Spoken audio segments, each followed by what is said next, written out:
guys, I just wanted to pop into the hang bay. I'm gonna hold your hand when I say this. We get into the nitty gritty. We get woke. And if you got a problem with that, I mean, you've been watching us for a year. So, I mean, you kind of know what to expect. So, there are some stuff I did have to censor out just because, we don't know everything we're saying. What we are saying is purely based on opinion. So, I just wanted to state that before the video starts. So, I hope if you do stay, please watch the video. Also, I'm saying this now because, like a couple days ago, me said this before. Please like, comment, and subscribe. Do the whole bell notification icon so you can see whenever we post. We post on Facebook. I still need to post on Spotify. I'm a very busy man outside of this. So, please, like, comment, subscribe, share, all that fun stuff. I will see you on the other side of this video in a different outfit. So, see you in a second. Hey guys, so you can kind of notice something a little bit weird. I mean, you can't see it, but we can see it. John's out sick today, but we still have a subject we're going to talk about today. Banned books. I've heard about it. I kind of know about it. I know a couple banned books, and we definitely know some books that are currently being banned or challenged, as I learned in the last couple weeks. So, yeah, no, Jenna, did you want to start with anything? I mean, for me, I believe in constitutes as one. Like, I have a whole page here. That's why I'm getting blown out on the camera.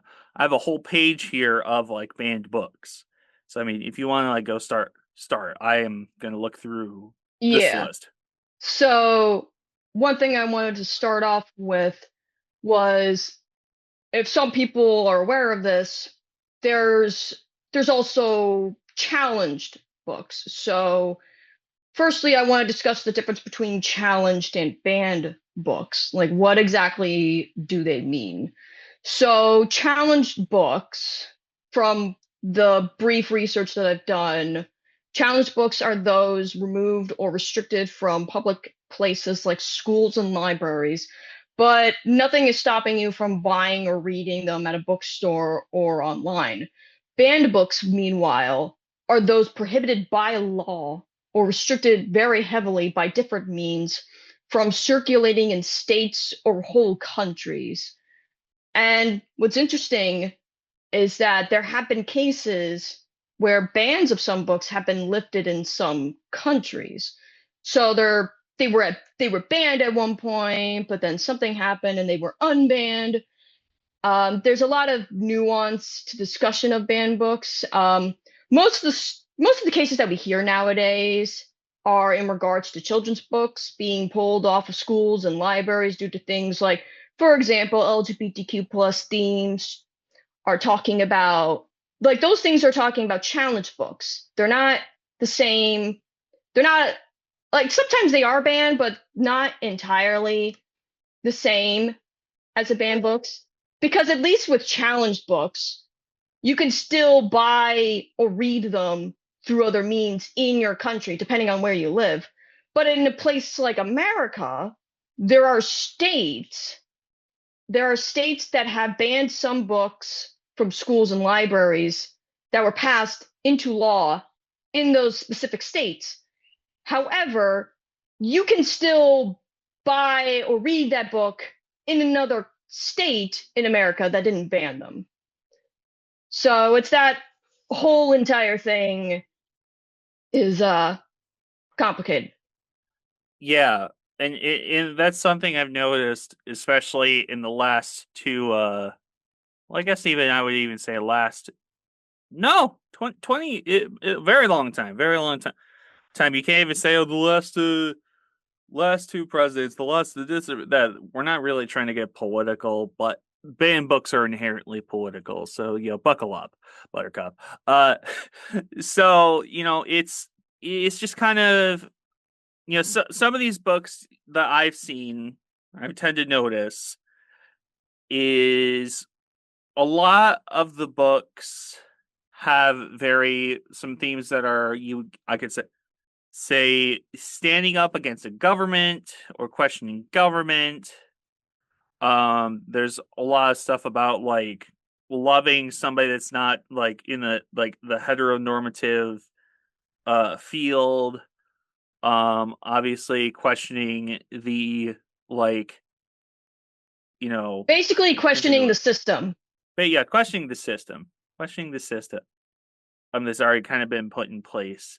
There's some that are a little bit like, maybe because there's some like literally children's books that like, I have read or I haven't read that's a little bit confusing, like Hop on Pop.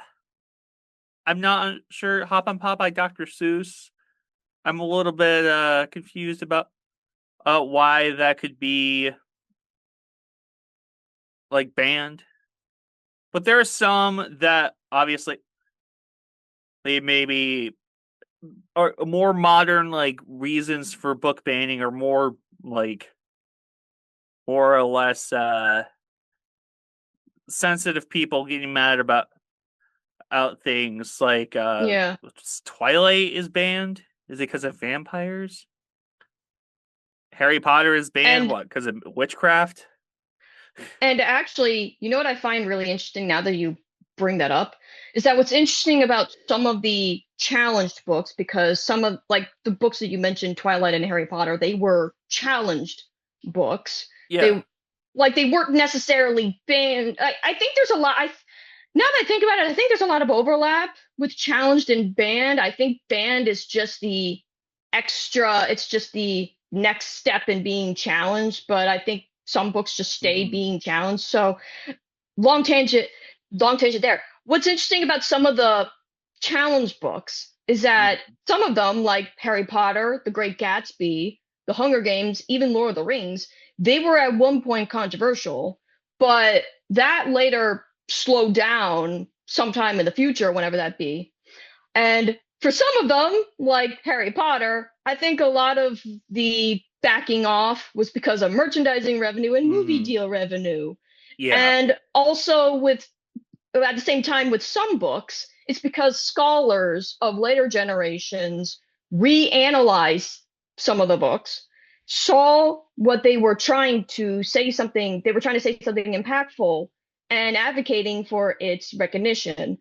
And also some of the challenge books, I looked through like a list of challenge books in America on Wikipedia, and some of them are just plain dumb.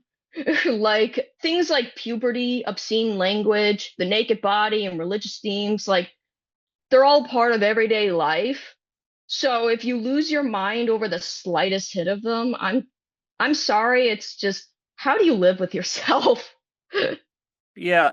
And it's just, there's some things in some of these banned and challenged books that really kind of, when you actually know the material, just kind of really kind of seems kind of not mundane. I guess mundane is another a good term, but it's tame is the word I was looking for. Like pretty tame when it comes to, especially when a banned or challenged book usually is just like oh, a dad and a child can have a mommy and a mommy, or daddy and a daddy, and then the book gets questioned because of somebody's morals, and it's like okay, hey, but you actually just read the book, it's just it's not really trying to print really a message that's like outwardly negative. I feel like, at least for me, there's some of these books that really should be more banned, that, what's the word I'm looking for? You just entice negativity.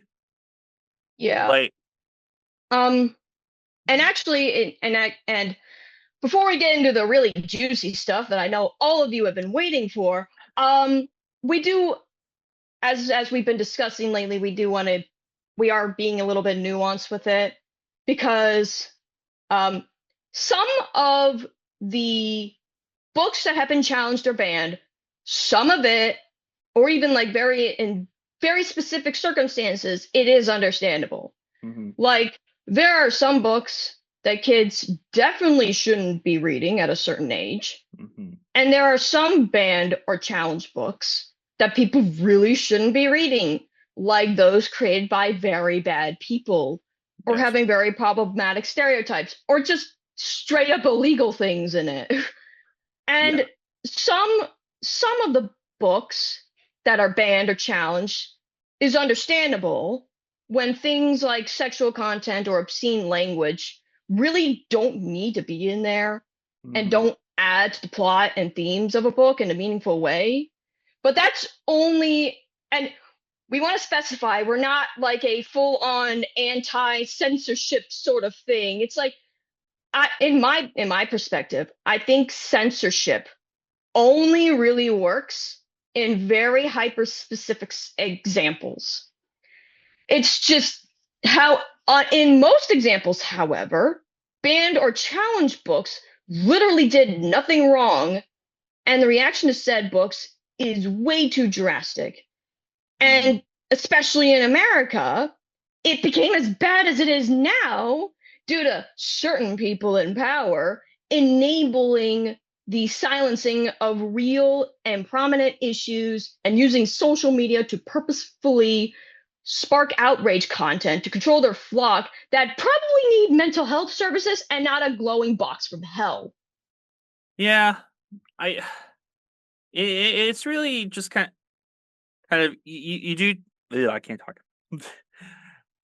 You do see a lot of, and I'm still scrolling through the banned books page, and unfortunately, I really say unfortunately because a lot of these books are that are relatively just very mundane, very tame. There's no negative message. It's just about people loving each other.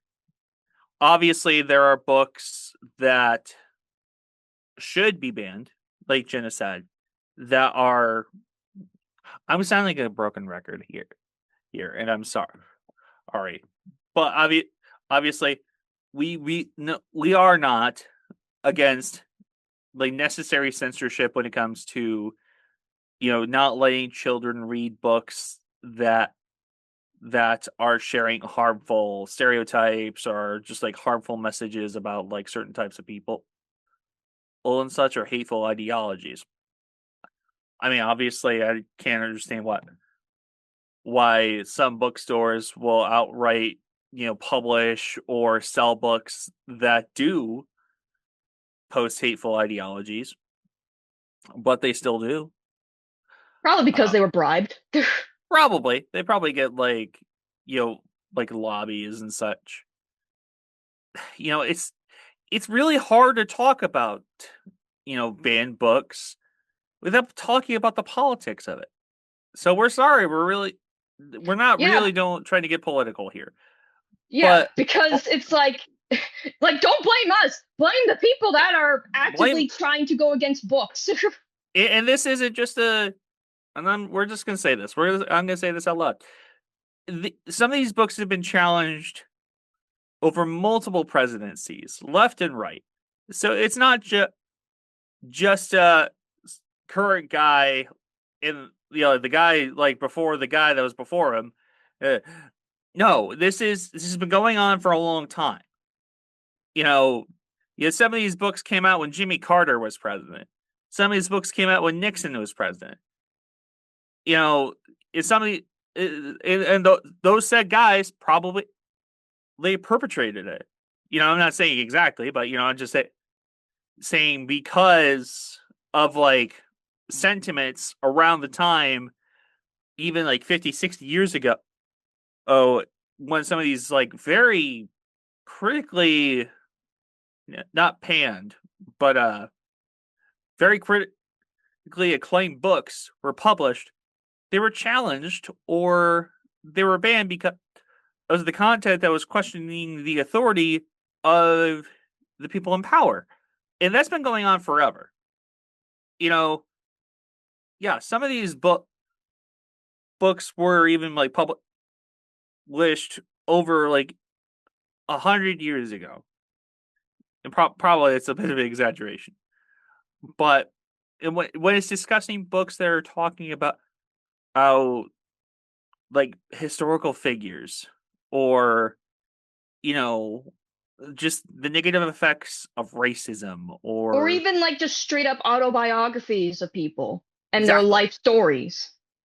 yeah sometimes these characters go through very harmful and very challenging challenges and sometimes they're not pretty and And the no sorry, it's just and the point of some of those stories, like the one that I could think of is like the top of my head is Mouse by Art Spiegelman. yes It's like it's meant to just tell what happened to I think it was Art's father, like uh-huh tell his experience of what happened. And it's not meant to make you feel like guilty or ashamed of who you are. It's like these books are not trying to blame the generation of now for actions that were completely out of their control. yeah They're just saying, "Hey, this bad thing happened, so please do not repeat it."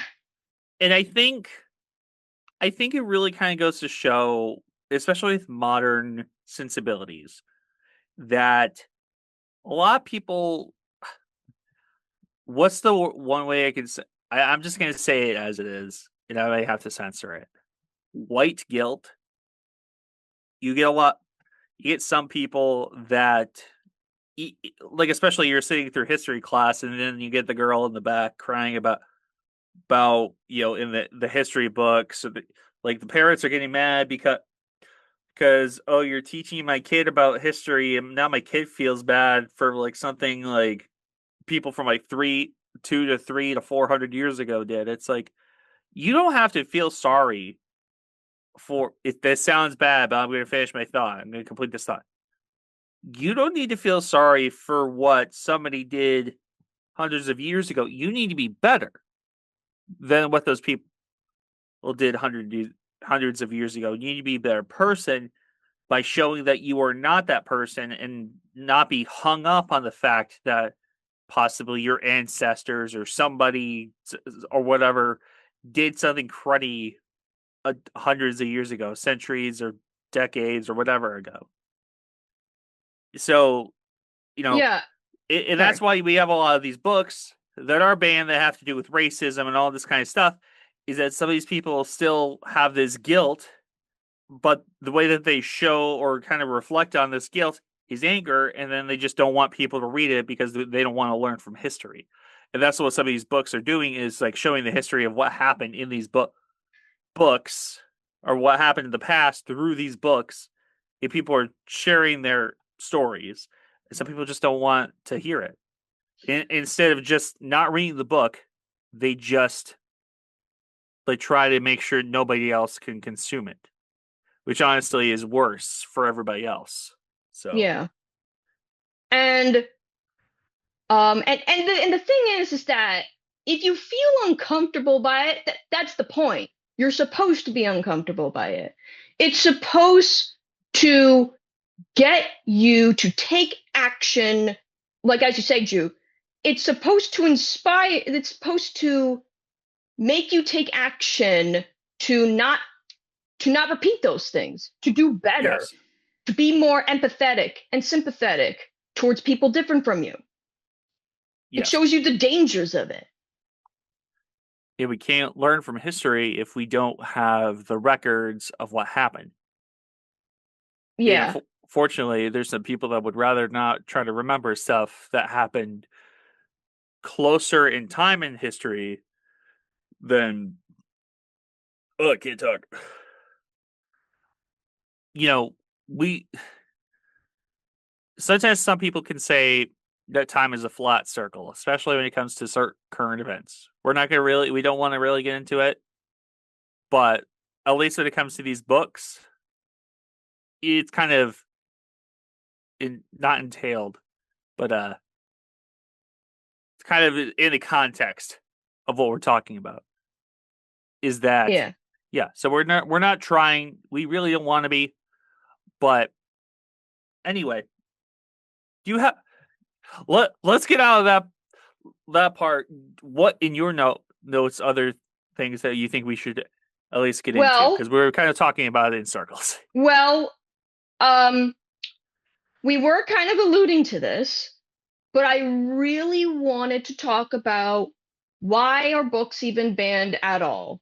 And after doing like brief research on this, I found out that it's part of a long and frustrating history on censorship, specifically in the school curricula, Mhm. by those who either don't read much, if anything at all, or only engage in media superficially, or sorry to be mean, but it's kind of true, or just don't like being challenged at all. Those people trying to restrict teaching children and teens about important issues by inserting dogmatic and restrictive personal beliefs onto everyone, or actively erasing essential historical events that is critical and encourages critical thinking so as to not repeat history. It's Mhm. all a tactic to control people, to indoctrinate them into the current societal system that is addicted to comfortability and maintaining the illusion of ordered innocence, mainly created for adults by adults and no one else to an unhealthy degree. Now, I'm going to get into a bit of a side tangent here because this is actually frustrating. What's ironic is that these very same people will make claims about these children's books that talk about progressive, well, not even just children's books, but just books in general of like for any age that talk about progressive, racial, and gender issues and themes, claiming that they groom children or forcing slash telling people if they don't agree with them, then you're bad mentality.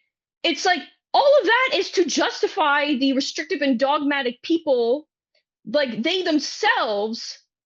Like I don't know if I'm making any sense here. It's You're making like sense. those claims are made by restrictive and dogmatic people, like they themselves are forcing their beliefs onto others through fear mongering propaganda that has been around for far longer than any of us have been alive. Yeah. Now, to be transparent, there might be a few select people from um, Black indigenous people of color and LGBTQ plus who are forcing people to think a certain way. However, firstly, where are all those cases? Because all I'm seeing is information blown way out of proportion or simply invented by people who want to add more fuel to drama for their own amusement and clout chasing. And secondly, even if they do actually exist, why should you let that dictate how you look at certain communities? They are not a monolith. The vast majority of people in those communities don't like forcing people to think a certain way.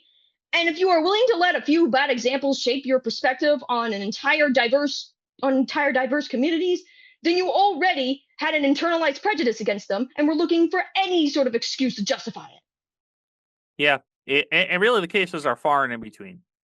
You know, from what I can understand is that I think some people who do take it very far is they see one tiny example, like a nano, like this much of a percentage of this, or even larger.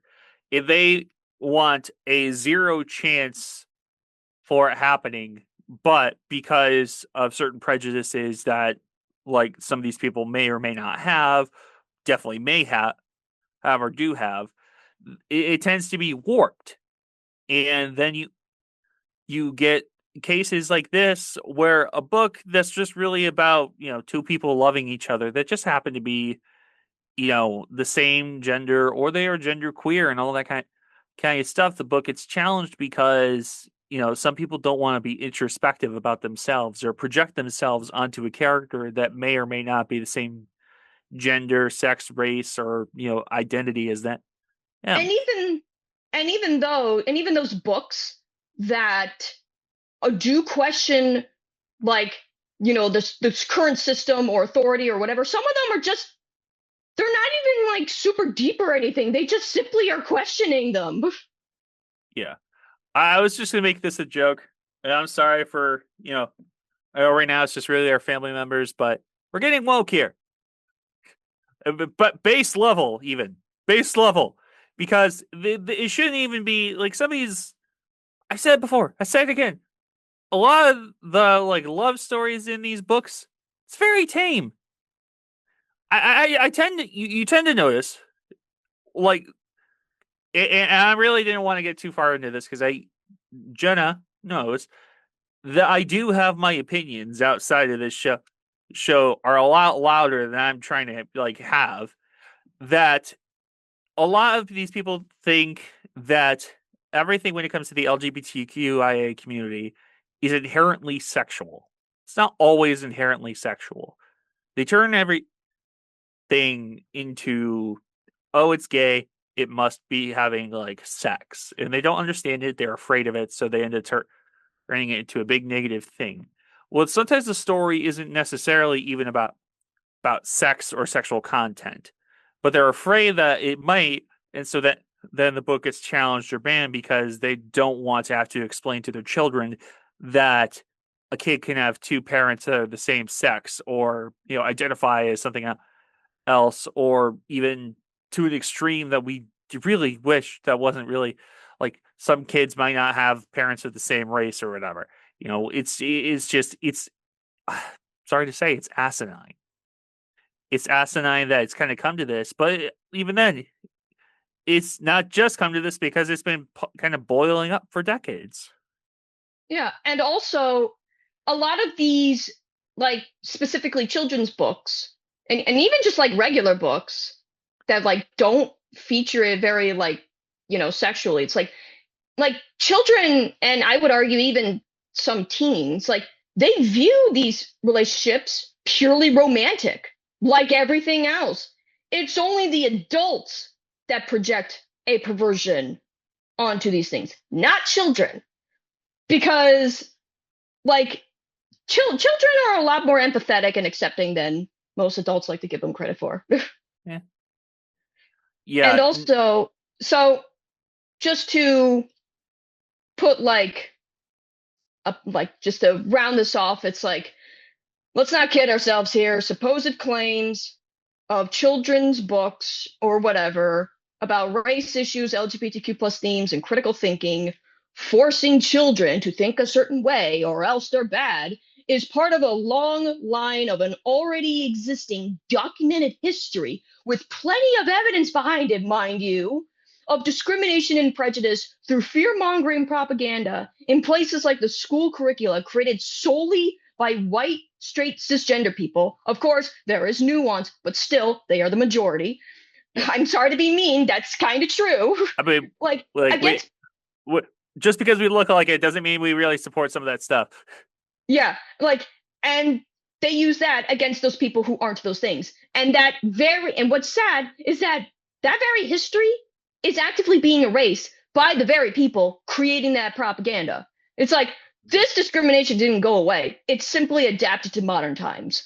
Yeah, It's become the enforcement. It's become the enforcement. I've started to think about this.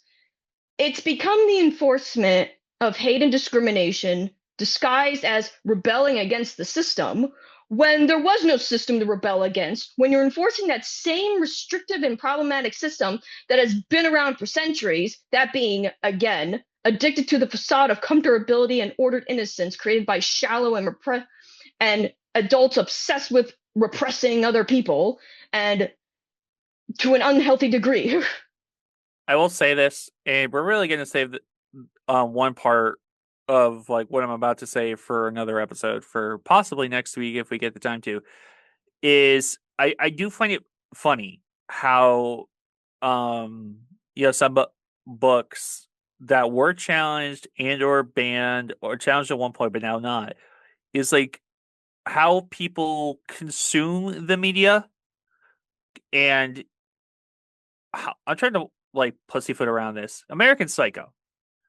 the book was about basically kind of about the male gaze towards other men, but obviously you get these guys that think of like all the maxing this or that and like trying to make themselves look attractive when actually, the book itself and necessarily the movie were made by gay men that were like basically commentating on like this type of culture in the office and in like men's world, so to speak, where they're so obsessed with the image. Some people go eventually crazy in their own heads, and there's a lot of layers to it. But we'll definitely get into that more in an upcoming episode. Very, very, very soon episode, I might add, but an upcoming episode. So Yeah. yeah, yeah. No, So, it's sorry. Oh, so one of the other things that I want to talk about that has been alluded to, like so many arguments, like so many think of the children arguments, like those very same people that try to throw that argument around is they don't actually think of the children and only start caring about it when it conveniently benefits them. They're more interested in enforcing systems and policies that in reality actively harm children, like defunding public schools, removing art programs, getting rid of lunches for poor kids, etc. At some point in time, it's sad, children became a meat shield by those who are either misinformed or self-aware tyrannical wannabes that had brainwashed the misinformed to look for any excuse to strike down any sort of change that in reality benefits everyone. So really, this is more, as I alluded to, this is more about protecting the innocence and order of adults rather than children, which predictably creates these systems like, for example, boys and girls being taught to separate from each other at a young age due to the false assumption of heterosexuality that predictably result in problematic stereotypes that go unchallenged as an adult, or like the enforcement of problematic stereotypes going unchallenged when they grow older. uh-huh. It's like, in other words, children stop being treated like people and start getting treated like tools of indoctrination by those afraid of any sort of change that challenges comfortability. But the ironic thing is, that's not what the diversity of life is. Because when children do have access to books made for children about like when children and teens have access to books that are made for them about queer themes, racial history, and general themes that make them critically think, even if a little bit, it makes them come to terms with their identities more. It makes kids less likely to bully their peers and having more empathy, and even become inspired to find solutions to real issues when they grow up. Because, like I said, kids are a lot more accepting and smarter than some adults want to think, like want to admit. They should be allowed to embrace acceptance of themselves and others and explore all the possibilities of the world.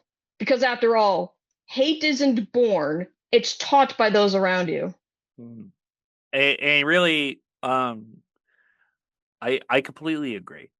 We're getting very spicy here. I will say that we're getting very spicy. Yeah, I've had a lot of this because it's like these books benefit people more than they harm. Most books that are made, they benefit people. They benefit people more than they harm them. Even if it's Yeah. just dumb adventure stories. It's like, this is how we improve critical thinking and increasing empathy and connectivity, not even towards between kids and teens, but also between adults, like children and adults. And we're going to talk more about this in our next episode, um, for the for this month, because a lot of it goes back towards the decline of media literacy. Yes. Well, we have 20 minutes. Sorry, I'm keeping track of the clock for people watching at home. So, to kind of ease back into it, we're still probably going to be into it. One thing that's been on my mind for this whole week that we've been preparing for this, why can you still buy these books? If they're banned or if they are, challenged, you would think that they would just like pull these from the shelves, but you can still purchase these books. Why? Why? That Some of, at least that's a question that's been like racking in my head for at least a good week. some of it is piracy. Some of Sure. it is, like I said previously, they may not be banned everywhere, Yeah. probably only banned in specific places. Yeah, because it's I guess is one note that I kind of made during the week was sometimes banning said books or challenging said books kind of makes people want to consume them more to make they're like, okay, why is this book banned? I want to see what in the book would make the book like why would it be challenged? It kind of has the opposite effect of like, hey, you can't read it. It's like, I want to read it. Why don't you want me to read it? Yeah, that's the ultimate paradox of these sorts of things. In their attempt to try and censor it, you bring awareness to it, and people want to know more about it. Yeah. And I think I'm sorry, I am stepping back a little bit.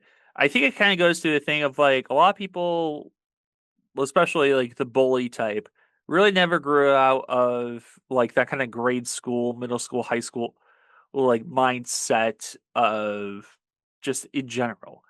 There is the coin term that at least it's a more recent term, everybody is 12, where just like a lot of people more cognitively just like very reactionary all the time like everybody just you know reacts like they're 12 years old with everything or whatever. Everybody's still in like the cliques and all this kind of stuff. Everybody acts like it's all like high school levels of like showiness, pettiness, all that kind of stuff. But when people go out into the real world, there's other people that don't look like you. There's other people that don't act like you. There's other people that aren't you. And I think some of these people that want to protect children from seeing some of the stuff in books, they're the ones that need to grow up because they need to understand that there's people that are not them. And you need to Yeah, let your child be, let them read and let them get the information that they feel they get out of it. If they don't get something out of it, yeah, okay. They might and not even like also the book. and also another thing.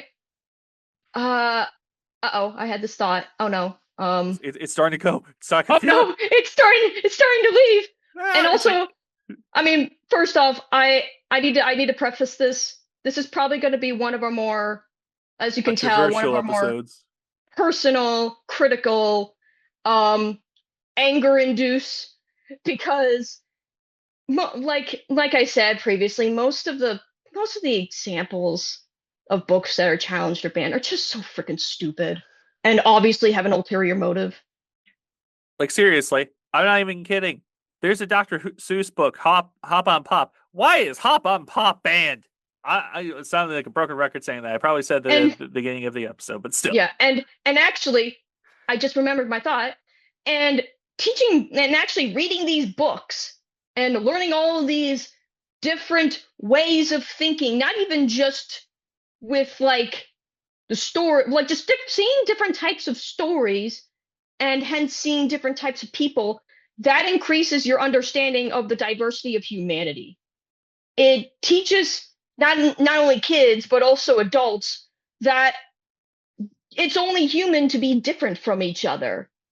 It allows them to have the experience to interact with other people. Like, what are the types of people that show? And hey, these people are not so different from you. That sort of thing.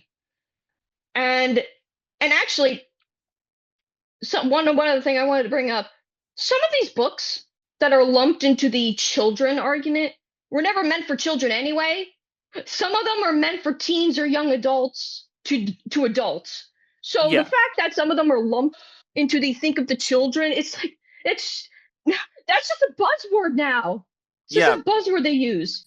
It's an empty, vapid term, and I think it kind of goes into not just book media literacy, but actual literal media literacy, especially when it comes to consuming media that is meant for adults, that people see has certain subject matter that is more, a lot of people would consider more for kids, but then like you actually go into it, it's like this movie is not appropriate for kids at all. It's like, well, if you actually look at the rating of the movie, a lot of the stuff that the subject matter around the movie or the TV show is clearly not for children. Yes, and I'm not saying this is a dig to anybody that is watching it or knows me or whatever. It's like, yes, when some of these characters, some of these books, all this kind of stuff came out, you were a child. You probably read these books when you were a child. Marvel, DC, all that kind of stuff or whatever, or Wizard of Oz, all that kind of stuff, all this kind of stuff. Also, fourth wall break. I'm not talking to to you, Doug, as the producer. I just you know, we're just fourth wall breaking for a second just to kind of say that. But we're talking to you, the person watching this is like, if you're older, much older than us, yes, the characters were introduced back when you were younger or even before you were born. But if you actually look into some of these like TV shows, movies, books, and all that kind of stuff, some of this stuff was actually meant for an older audience. So Or at least like a family audience. yes, it's not always if it's a cartoon or a superhero or all this kind of stuff when it comes to nice, cute, and fluffy things or cool superhero blah blah blah things. It's not always meant for children. And I think people have to grasp that just because it looks like it's cute. Look at Ted, the show, the movie. Somebody might put their kid in front of that show because, hey, stuffed talking stuffed bear. It's cute. I'm gonna watch that movie or show with them. Don't, because it's not made for your kid. It's made for you. Because it's funny to see the stuffed bear doing very inappropriate things. It's funny because it's dichotomy.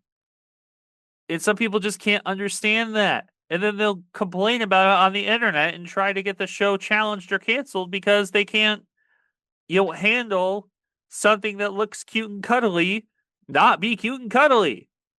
Sorry. And actually, this brings up a very something I've been thinking about is I think the I get I'm still trying to process this as well. I'm still trying to figure all this out, but I think part of why this is happening is, or you could say the overstory, as what The Revenge of the Tipping Point by Malcolm Gladwell introduced. The overstory is that uh, society, especially Western society, is obsessed with broad strokes. They are obsessed with putting a specific image in a box and then just leaving it there, not even questioning it. So of course, and they've been teaching that for like centuries until because as soon as a thing that is more like in flux or diverse or just like something that challenges that, something that doesn't fit within that mold, of course it's going to get challenged. Because throughout centuries, we've just been taught, like, oh, this thing means that, so it's in this box. This other thing means this other thing. We put that in another box. And it's like, no one's ever touched that. Are you serious? It's like, that thing's collecting dust. It needs to get out more. Yeah. It's it's very these are all very touchy subjects, and you know it. I guess from my perspective, you know, so I did not really know much about the banned book list for a very good long time, and I did not understand. I mean, I kind of understood the concept of why some of these books were banned, or why some of the dumb reasons these books were banned. But actually looking into the actual list, it's so dumb. A lot of the media that is a lot of these books that are being banned or challenged, it's such a dumb reason. And And also another thing to consider is that when I was actually looking at the banned books of the list of banned books in other countries, a lot of it is just cultural differences.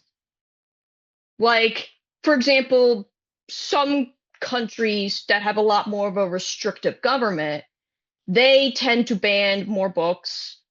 They tend to ban like seemingly ordinary books because it conflicts with their government or something, like a specific cultural thing or a specific government that they have, that sort of thing. yeah, no, I was looking into. I accidentally actually opened a page for Britain's banned books, and some of the banned books in Britain were actually like books that we can actually just like consume over here. It's like, huh, that's really weird. Why specifically? Oh, is this book banned in Britain? Well, hold on. Go on. Go. I'm joking when I say this, not saying it negatively towards you, Jenna. Go on a tangent real quick while I actually like source my stuff, so I'm not just straw manning it. Yeah. So So yeah, a lot of it is just like I can understand why, because there may be some cultural context in these countries that we're just not aware of as Americans, because we're just so used to this sort of thing. And like I said about my point of the overstory thing, I'm still trying to figure all this out because I even don't know, because it could be even the most inconsequential sort of thing that actually makes a big difference, which is what I learned in the tipping point, which you should probably go check out our last episode on, or not last episode, the first, the episode for this month, the first episode of this month, reading month, um, where we talk about our book recommendations. Um, yeah, I just don't know. I'm still trying to figure that out. It's just from my experience as of right now, it's just so much of our current problems is from systems that we choose to be complacent in because of the attitude of, well, we haven't figured out a better system. So, like, they just kind of live with it. And it's like, really?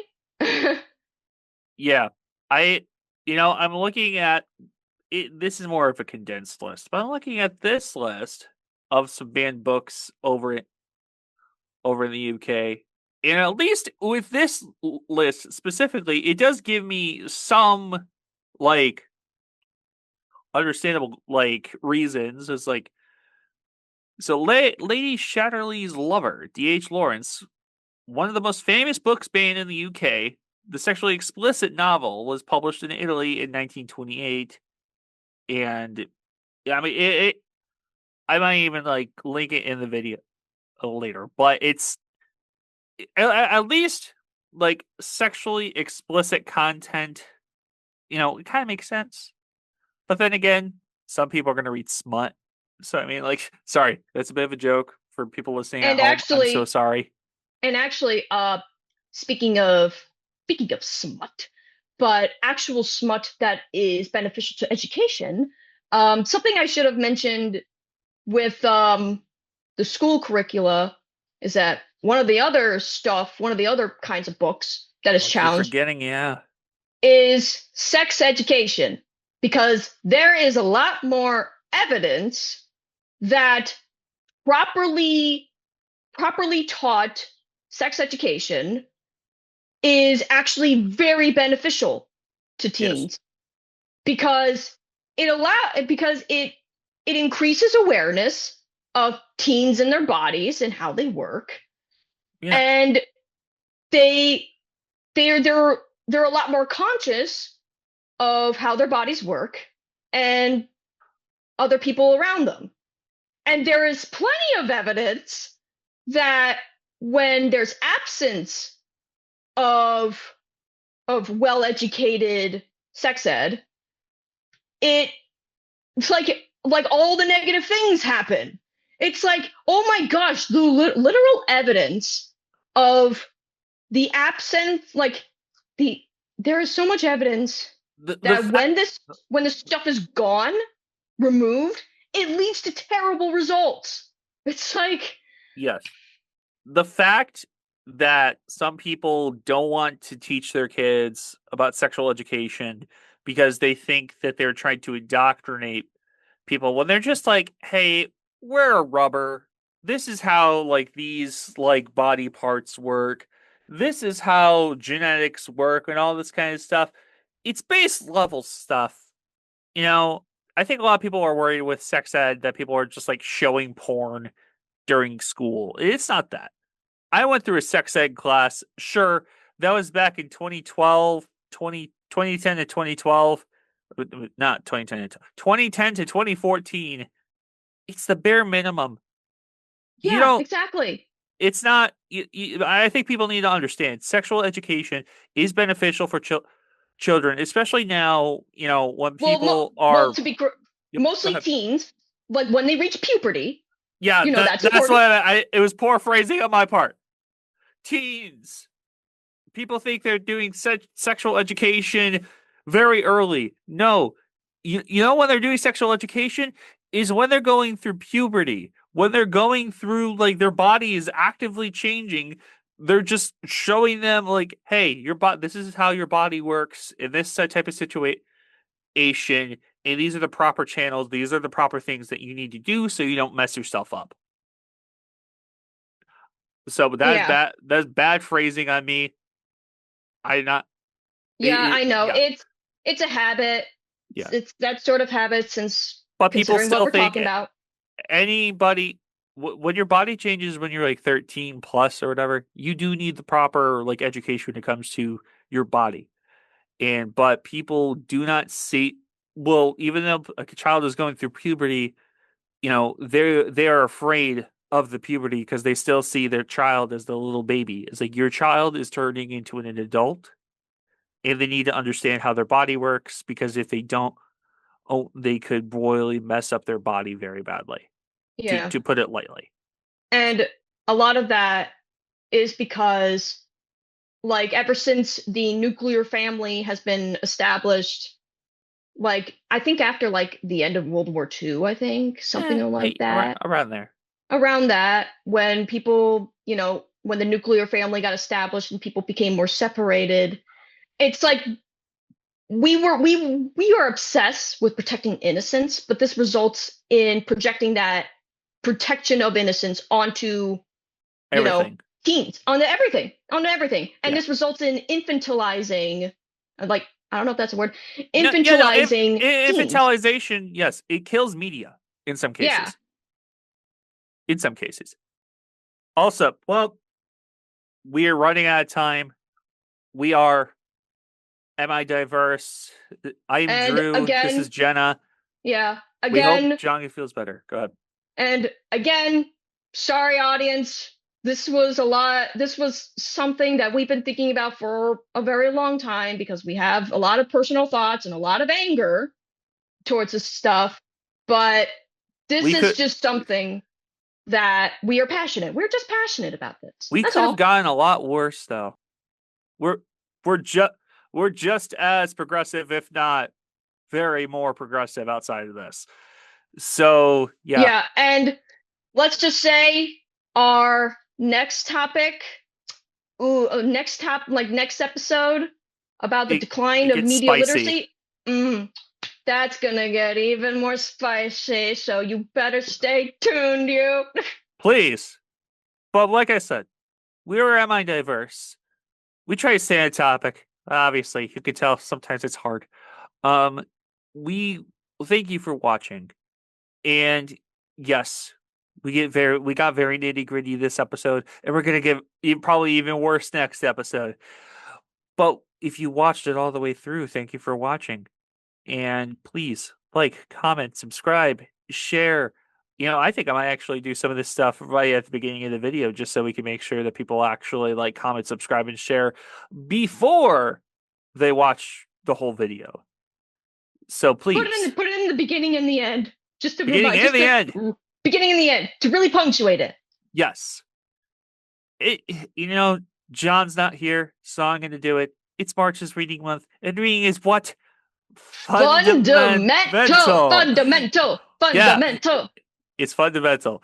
So please open up a book, read it. It could be a graphic novel, it could be anything, but please, everybody needs to read something just to expand their vocabulary. So, like, comment, and subscribe. Thank you for No more watching. T or like, sorry, one more thing. I'm reminded of this one thing that I heard. No more TV, no more computers. You're reading books from now on. Or at least pick up a book for an hour. Yeah, An true. hour a day. Sure. One Yeah. hour a day. So, all right. We'll see you guys next time. Bye.